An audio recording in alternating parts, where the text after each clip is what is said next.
recibe el Museo Artium. El regalo consistió en la entrega de más de 1000 programas de mano de películas proyectadas en Vitoria durante los años 30, 40, 50 y parte de los 60.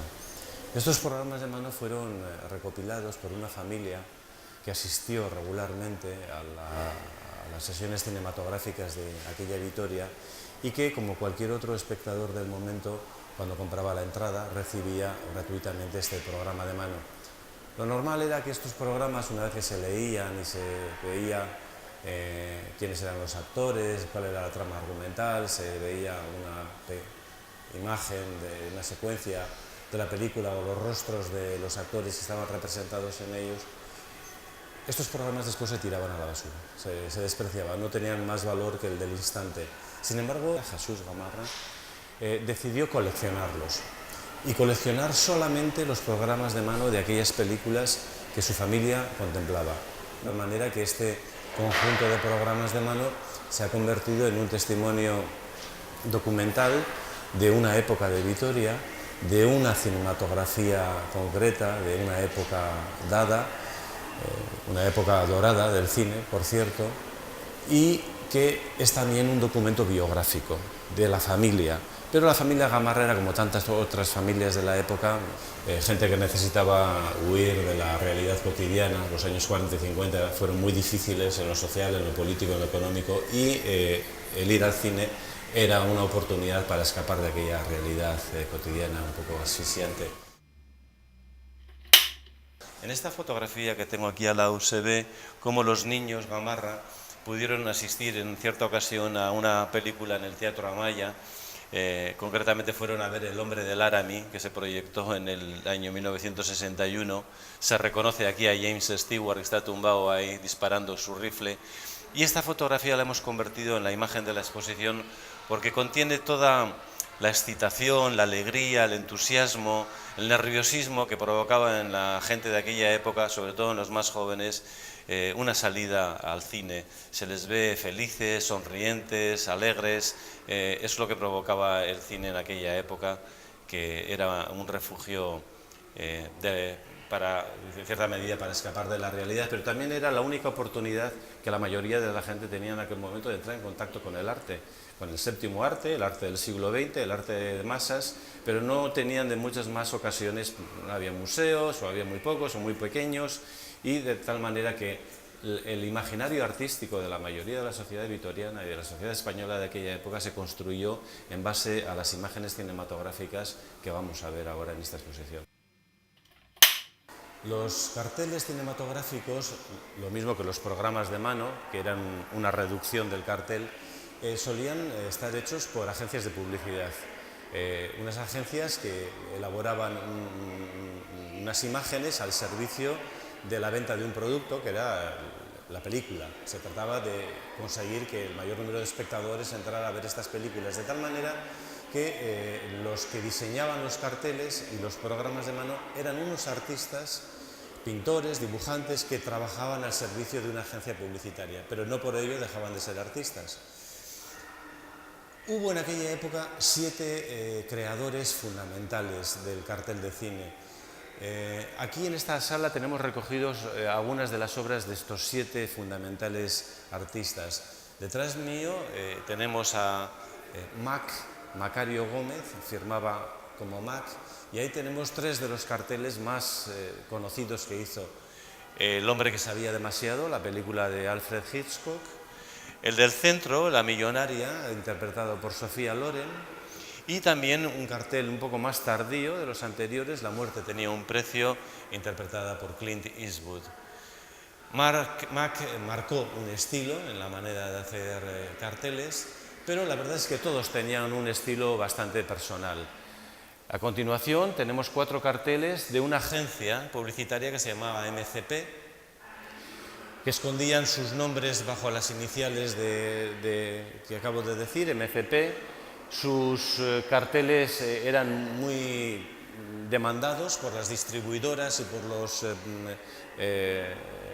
por las salas de cine, y hicieron miles de ellos. A continuación está otro de los más conocidos, ya como individuo, Jano, Ahí tenemos dos de los carteles más conocidos suyos, el Surcos, de la película de Nieves Conde, y sobre todo Bienvenido Mr. Marshall, que son los que le hicieron enormemente popular. Aquí, en esta otra parte de la sala, tenemos otros 4 ejemplos de carteles realizados por Josep Soligo, que era muy característico en su estilo porque solía tender a reproducir los rostros de los actores y las actrices de una forma monocromática, bien utilizando solo el azul o solo el verde o solo el amarillo para hacer los rostros de tal manera que destacaban muy llamativamente a la vista del público que contemplaba el cartel. Aquí tenemos otros 4 ejemplos de otro diseñador que se llamaba Peris Aragó. Balarrasa quizás fue de las 4 películas que están aquí la que más notoriedad tuvo en su momento, lo mismo que esta otra hace 1 millón de años que fue también muy conocida. En este grupito encontramos 4 ejemplos del diseñador Ramón, firmaba también con el nombre de Raga. Como veis, era muy versátil y tenía muy distintas maneras de afrontar un cartel dependiendo cuál era la temática de la película. Y finalmente este, Chapí, uno de los más sofisticados, los más finos y más informados sobre el arte de su momento. También le veis, era muy versátil, pero me gustaría hacer un señalamiento sobre concretamente la película Destino, interpretada por Ingrid Bergman, porque se ve que hay una cierta influencia del surrealismo de la época en esa imagen, ¿no? Con ese Ingrid Bergman un tanto marmorizada, ¿no? Como convertida en escultura, y ese firmamento de estrellas del circo que está tras de sí. Aquí lo que tenemos es ya el comienzo de la exposición de los programas de mano donados a Artium por la familia Gamarra. Los hemos ordenado en estas cristaleras que continuamente se despliegan a lo largo de toda la sala de exposiciones. Hay hasta 62 carteleras de cristal y lo que hemos puesto ha sido situar dentro de ellas distintos ejemplares de las películas que se proyectaron. No están todos los que la familia nos donó, sino solamente la selección de lo que hemos considerado mejores. Pero aún así hay como cerca de 500 programas de mano. Bueno, cada programa de mano tiene en la parte inferior de la cristalera la referencia exacta del día y el cine de Vitoria en el que fue proyectada la película. Y todo está dispuesto en orden cronológico, de tal manera que estas primeras películas fueron proyectadas durante el año 36 en Vitoria y las últimas que se verán en las últimas cristaleras fueron proyectadas en el año 62. Porque este periodo, 36-62, es el periodo en el que los Gamarra más frecuentaron su visita a las películas.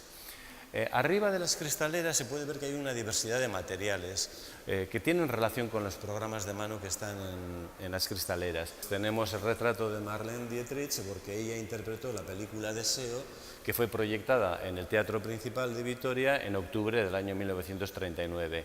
De la misma manera, tenemos 3 imágenes de Shirley Temple porque ella fue la intérprete de la película Nuestra hijita, que está, cuyo programa de mano, junto con una entrada del Teatro Príncipe, tenemos debajo. De tal manera que, como veis, todo el mundo iconográfico que está arriba de las cristaleras que contienen los programas de mano contextualizan o enriquecen los programas y la situación cinematográfica que vivía Vitoria en aquella época. A veces son fotografías de gente mirando en la esquina de la calle Dato con la calle San Prudencio, informándose de las películas que se proyectaban en los cines y, pues es el ambiente acerca de la afición cinematográfica. Otras veces pueden ser planos arquitectónicos de cines que existieron en Vitoria o que se intentaron construir, algunos de los cuales se ejecutaron, otros no, se quedaron en mero proyecto.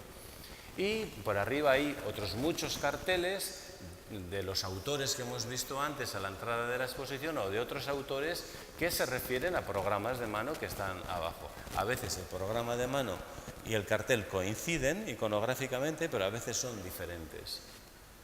También aquí en esta pared podemos ver una gran fachada con el retrato del actor Charles Laughton, que está caracterizado para la película El jorobado de Notre Dame, aunque esta película no nos consta que se proyectara en Vitoria en ningún momento, pero resulta que de Charles Laughton sí se proyectaron otras muchas películas, entre otras Cara de Ángel, que se proyectó en el año 41, de tal manera que vinculamos el programa de mano de una película interpretada por Charles Laughton con esta gran fachada que hemos conseguido localizar. Aquí en estos círculos que el visitante de la exposición se encuentra de vez en cuando, hemos establecido unos paralelismos museísticamente atrevidos. Es algo, digamos, que nos ha gustado hacer y con lo que hemos pretendido romper un tanto las fronteras entre la alta cultura y la cultura popular. Lo que hemos hecho ha sido poner una obra de la colección del museo, en este caso un dibujo de Eugenio Granell, realizado en el año 1946, una tinta china, al lado del programa de mano de una película que se proyectó en Vitoria en el año 1946, concretamente Noche en el Paraíso. Y las ponemos en pie de igualdad, emparejándolas, no para que se vean si hay coincidencias formales o estilísticas o de ningún otro tipo, sino simplemente para dejar constancia que mientras Granell, un artista individual en su estudio, hacía este dibujo, en Vitoria miles de personas pudieron ver esa otra película. Y resaltar la paradoja que produce el tiempo. Mientras que el dibujo de Granell lo verían muy pocas personas en su momento, y sin embargo hoy en día está guardado en un museo y es patrimonio público, la película Noche en el Paraíso, que verían miles de personas en aquel momento, actualmente es una película perfectamente olvidada. Aquí tenemos otro caso de otro emparejamiento. Este es de dos obras realizadas o proyectadas en el año 47, una obra de la colección, Joan Pons. Lo hemos emparejado con esta película también de serie B, de estas olvidables, que se llama La casa de la calle 92. También la obra de Joan Pons fue muy poco conocida en su momento, muy pocos la conocieron en el año 47, mientras que la película fue vista por miles de personas. Pasado el tiempo, lo que es artístico singular se convierte en patrimonio público y lo que es cinematográfico se convierte en memoria colectiva. Lo que queremos decir con esto es que ninguna de las dos cuestiones es despreciable.